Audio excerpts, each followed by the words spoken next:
Gente, bom dia, bem-vindos ao nosso Dose Diária de hoje. Como vocês estão aí, tudo bem? Bom, eu vou responder uma pergunta hoje que eu acho bastante interessante, é uma pergunta aparentemente simples. Vou ler para vocês e a gente fala. Oi, Manu, tudo bom? Eu também me questiono muito sobre muitos porquês da vida. E em sua maioria não consegui chegar a uma conclusão fechada, o que não é de todo ruim. Porém, nesse momento, meu questionamento está mais voltado ao para que saber o porquê? Por exemplo, não sabemos o que é a vida, mas para que saber? Não basta viver? Não sei o que é o amor, mas não basta amar. Não sei o que é o fim, mas fará diferença saber? Enfim, essas novas questões me trouxeram uma nova perspectiva que quis compartilhar com você e saber sua opinião. Vamos falar sobre isso? Porque eu acho que tem várias pequenas questões aqui que, na verdade, são super interessantes, assim. São realmente super interessantes. Vou falar um pouco sobre essa ideia de conhecimento e para que serve isso, que é o pensar, né? Para que serve esse troço que a gente fica fazendo aqui? Então, isso é um vídeo de filosofia em certo sentido, né? Realmente. E aí, para quem se interessar, talvez seja legal.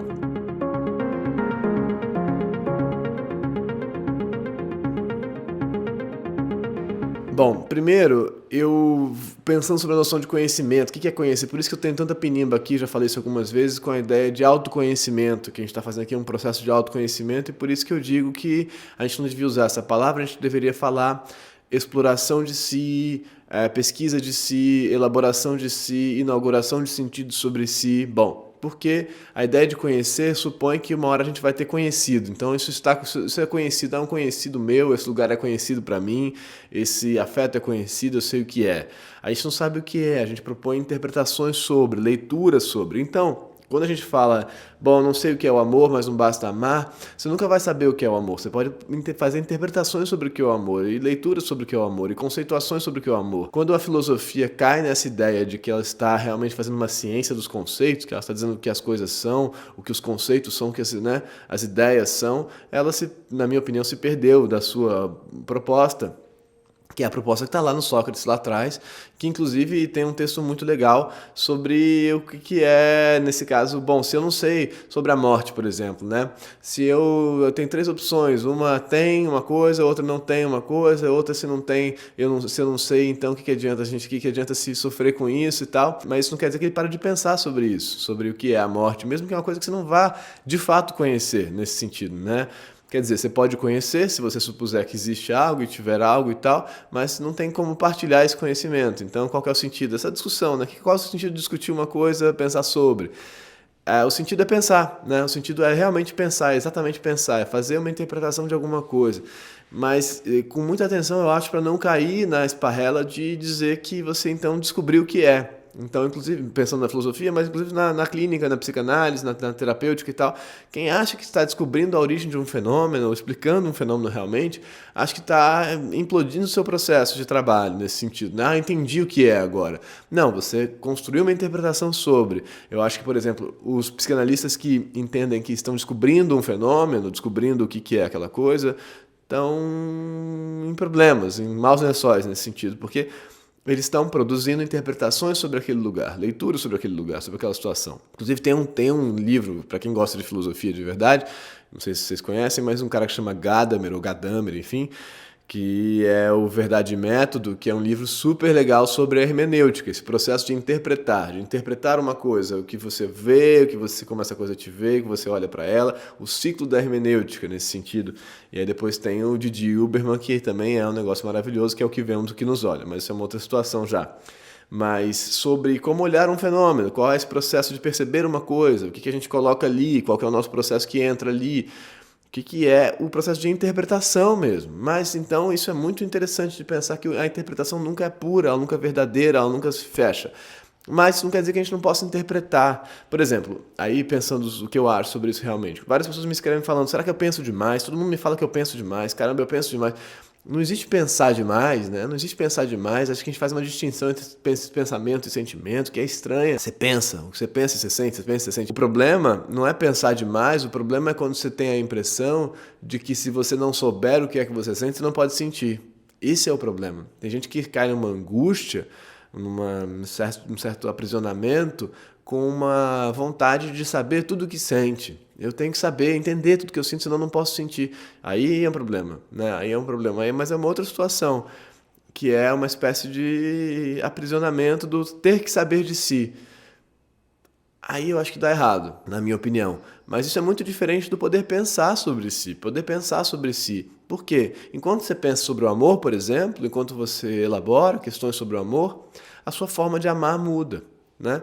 Enquanto você elabora questões sobre o outro, sobre a autoridade, sobre a cidade, sobre a política, por exemplo, a sua forma de estar no mundo muda. Mas isso não quer dizer que você está descobrindo o que é a política, descobrindo o que é a polis, a cidade. Não, você está elaborando coisas. Quando você pensa sobre a substância, por exemplo, na filosofia, a ideia de substância, de coisa, o que é e tal, não quer dizer que você, de fato, descobriu o que é a substância das coisas, a essência das coisas. Não. Quer dizer que você pensou sobre, então te inaugurou um processo, o pensamento te inaugurou um processo de relação com aquele objeto, de experiência com aquele objeto que é mais rico, porque abriu um novo campo, tem um novo campo de experiência, de pensamento, de sensação, de sentimento. Então, você vai como que criando outras camadas de experiência de si mesmo no mundo. É para isso que pensar serve, na minha opinião. Pensar é um campo de abertura de sensibilidades para o mundo. É um campo de abertura de possibilidade de interpretação, de possibilidade de experiência, mas não é um campo de resposta. Então, essa distinção aí também está ligada a uma ideia de que então eu não sei, então eu não posso sentir. Então, né? Então, porque então, aí vem essa resposta dela. Para que saber se eu não vou saber, né? No final das contas, não vou saber que diferença faz, é melhor só sentir, não é melhor só sentir. Para mim não existe só sentir. Sentir é pensar, né? Sentir é sempre pensar. É porque a gente faz uma distinção entre cérebro, né? Entre pensamento e corpo e tal, e sensação. Pensamento é corpo, né? Pensamento é processo mental, pensamento é coisa acontecendo aqui na cachola e tal, e químicas e elétricas e tudo isso. Isso é sentir também. Mas aí, então, defendendo a filosofia, esse processo de pensar sobre, de se perguntar, eu acho que isso serve para a gente inaugurar maneiras de estar, né? Então a filosofia serve também como uma inauguração de novas maneiras de estar no mundo. Isso é muito interessante. Se vocês quiserem ir atrás do Gadamer, eu vou botar para vocês aí o Verdade e Método, que é um mega livro, enorme e tal, mas dá para ler, não é, ele quer ser entendido. É bem da filosofia assim, mas é viável, sobre o que é interpretar coisas no mundo, assim, a fazer leituras de. E lembrar que a gente está sempre fazendo leituras de. Mas o fato de que a gente está só fazendo leituras de não quer dizer que essas leituras não sejam importantes. Leituras de inauguram maneiras de ler, possibilidades de ler e liberdades de ler, né? Porque quando você se retira do campo do certo ou errado, essa interpretação é correta ou errada, ou está certo ou não está, a gente vai para o campo de que interpretação que é mais interessante sobre esse fenômeno, que interpretação que é mais rica sobre esse fenômeno, que interpretação que abre mais campos de liberdade sobre esse fenômeno, que liberta. Quando um psicanalista, por exemplo, faz um processo de interpretação com um analisante, paciente, ele não está respondendo sobre o inconsciente daquele sujeito, ele está emancipando aquele sujeito para um campo de liberdade de produções do inconsciente dele, na minha opinião. Ele está abrindo campos para aquele sujeito. Olha só que campos existem aí.